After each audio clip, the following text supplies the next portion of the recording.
Hello there, welcome to the news on Nepal television. I am Rosina Rai, starting with the headlines first. PM Dal returning home today after completing three-day-long visit to COP28 held in Dubai. Nepal's participation is received as a remarkable in world stage. Israel carries out intense airstrikes in southern Gaza, killing 193 people. Residents described it as the heaviest bombing of the war. At least 6 died and several missing after torrential rain and strong winds hits Italy, heaviest amount of rain recorded in the last 100 years. And Butol Lumbini is playing against Ilam the Metsi on the Nepal Super League today. The match to kick off at 5:30 p.m. at the Dasrat Stadium.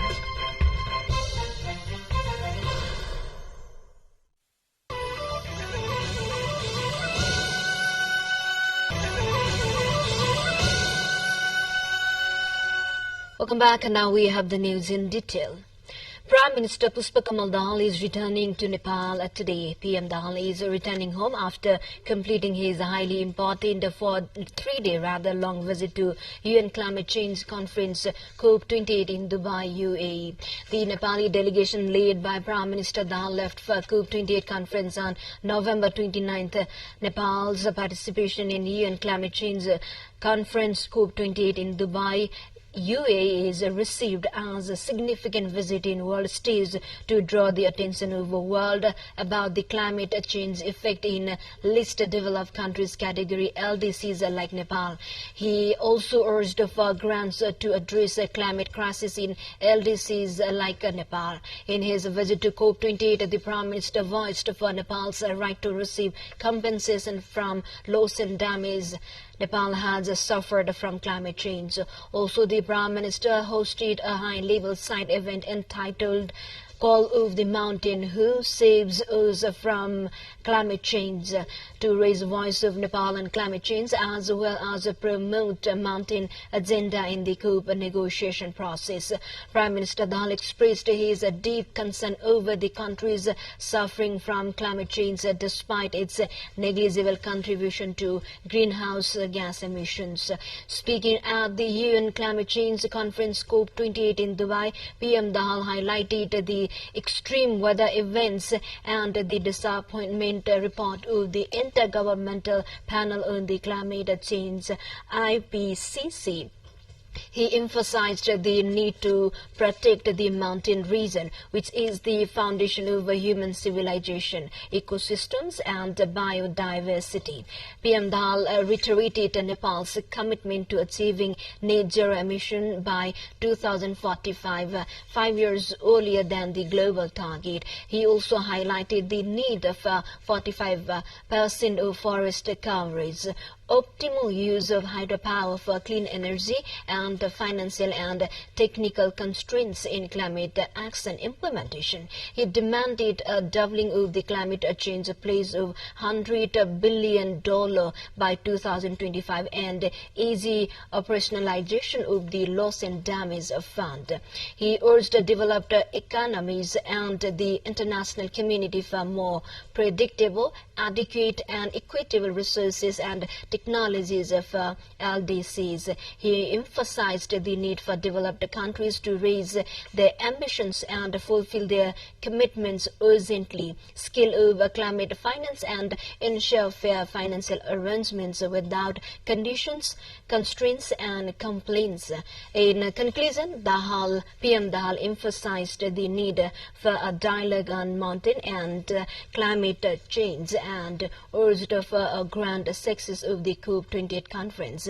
The COP28 conference, which started on November 13th, will continue till December 2nd. Meanwhile, Prime Minister Pushpakamal Dahal has said that the implementation of the Paris Agreement should not be delayed. He said that this is in a high-level program organized by him yesterday in the 28th Conference of the United Nations Framework Convention on Climate Change COP28 regarding the issues of mountain. Prime Minister Dahal said that according to the agreement, the implementation of the commitment to limit the temperature of the Earth to 1.5 degrees Celsius has been delayed, and it seems that this will also have a big impact on the mountains. He emphasized that the climate damage fund to be established from this conference should be equitable. The process should be easy and transparent, and countries like Nepal should be able to benefit. Studies have estimated that 2/3 of the snow reserves of the mountain in this region will melt due to high temperature rise soon. Now we have weather update for this day. The weather today is generally clear in the hilly areas of Kosi and the Gandaki provinces, with partial effect of westerly winds in the country. According to Met Division Chief Saroj Purasaini, there will be a partial rain in the hilly areas of Kosi and Gandaki provinces this afternoon, while the weather will remain generally clear in the rest of the areas. There is a possibility of light snowfall in one or two places of the high hills and mountain areas of Kosi and Gandaki provinces today. The minimum temperature in Kathmandu today will be 7.5 degrees, and the maximum temperatures will be between 20 and 22 degrees centigrade. Tonight the weather will be generally clear in the hilly areas of Bagmati, Sudur Pasim and Kosi. According to the weather forecasting division, there is a possibility of light rain in one or two places in the hilly areas of Gandaki and Karnali provinces, as well as Lumbini provinces. And today is recorded a very low temperature, as Med Division has informed. With this, we take a short break. Stay with us. Welcome back. You're watching Nepal Television News. Now we have remaining updates. Today is the 32nd International Day of People with a Disability, a United Nations day that promotes community awareness and understanding of people with a disability. The theme for 2023 is United in Action to Rescue and Achieve the Sustainable Development Goals of with and by persons with disabilities. The annual observance of the International Day of Disabled Persons was proclaimed in 1992 by the United Nations General Assembly resolution. The observance of the day aims to promote an understanding of disability issues and mobilize support for the dignity, rights and well-being of persons with disabilities. It also seeks to increase awareness of gains to be derived from the integration of persons with disabilities in every aspect of political, social, economic and cultural life. Now we have updates from international front lines. Israel has carried out intense airstrikes on Khan Yunis in southern Gaza, with the residents describing it as the heaviest bombing of the war. People in eastern areas of the city has been told by the Israel military to evacuate further to the south. Israel believes some Hamas leaders are in the city, while many civilians are sheltering after fleeing the north. Gaza's Hamas-run health ministry said at least 198 people have been killed in the latest waves of Israeli attacks. On Friday, the Israel Defense Forces (IDF) resumed its offensive against Hamas in Gaza, launched in response to the 7 October attack in Israel, which killed around 1,200 people. The Hamas-run health ministry says the number of people killed in Gaza has now exceeded by 15,200. Meanwhile, thousands, including released hostages, staged a huge rally in the Tel Aviv in front of the Defense Ministry office, featuring speeches by former hostages who, along with their families, have urgently requested a meeting with the war cabinet to push for the release of all remaining hostages. The hostages' headquarters announced their demand for an immediate meeting with the war cabinet, with the ceasefire ended and combat resumed. It's crucial to keep the captives' families informed. The clear and immediate danger to the lives of the captives leaves no room for doubt. To the more updates, before that, let's take a short break again. Welcome back. Thank you for staying with us. Now we have remaining international headliners. At least 6 people have died in Tuscany, according to the region's president, after torrential rain and strong winds from Storm Ciarán swept northern and central Italy overnight.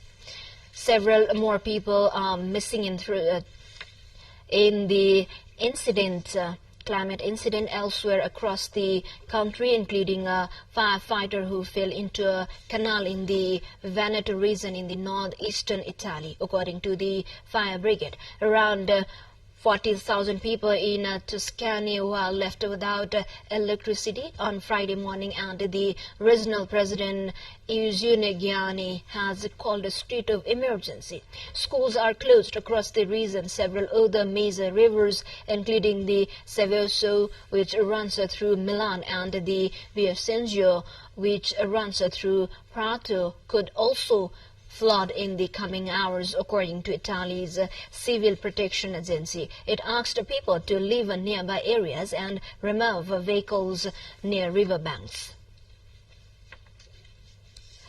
Now to the further development. A powerful earthquake with a preliminary magnitude of 7.6 struck Saturday off the southern Philippine coast, prompting many villagers to flee their homes in panic around midnight after Philippine authorities issued a tsunami warning. The quake struck at 10:37 p.m. local time, depth of 32 kilometers, according to the U.S. Geological Survey. There were no immediate reports of major damages or casualties. The Pacific Tsunami Warning Center initially said that based on the magnitude and location, it expected tsunami waves to hit the southern Philippines and parts of Indonesia, Palau, and Malaysia. But the center later dropped its tsunami warning in Japan. Authorities issued evacuation orders in various parts of Okinawa prefectures, including the entire coastal areas, affecting thousands of people there. To the more updates, before that, let's have a quick look into the highlights of the site.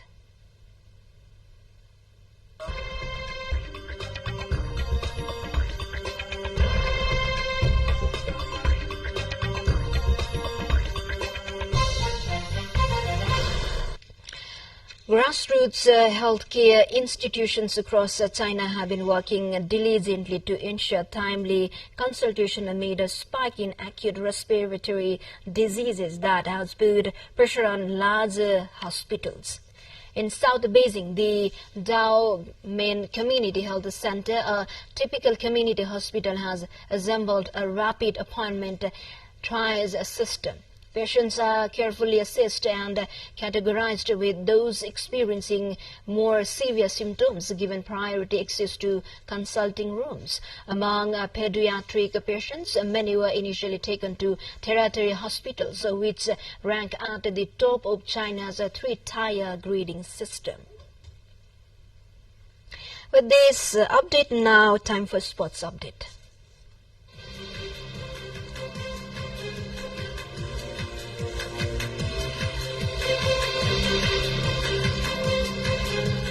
The Lumbini FC is playing against Elam the Mechi in the match of Nepal Super League today. The match will kick off at 5:30 p.m. at Dasrat Stadium. In today's match, Sporting Elam is eyeing for second consecutive victory in NSL season, while FC Butal Lumbini is under pressure to secure their first victory. Earlier, the first game of the Nepal Super League football tournament ended in a 1-1 tie between Pokhara Thunders and Chapa FC, sharing the points. Both sides have shared 1-1 points as a result of this draw. Pokhara Pokhara earned 5 points from the match yesterday following their victories against FC Chitwan and a goalless draw with Lalitpur FC in their opening encounter. With yesterday's encounter, Jhapa, who failed to Sporting Ilim in the first match, added a crucial point. Similar to the first match of the day, the second encounter saw a draw between Dhangari FC and Lalitpur FC, two formidable teams. In the game held at Dasrath Stadium, the two teams have split the points. Lalitpur has 4 points in the same two games as Dhangari, who has 6 points.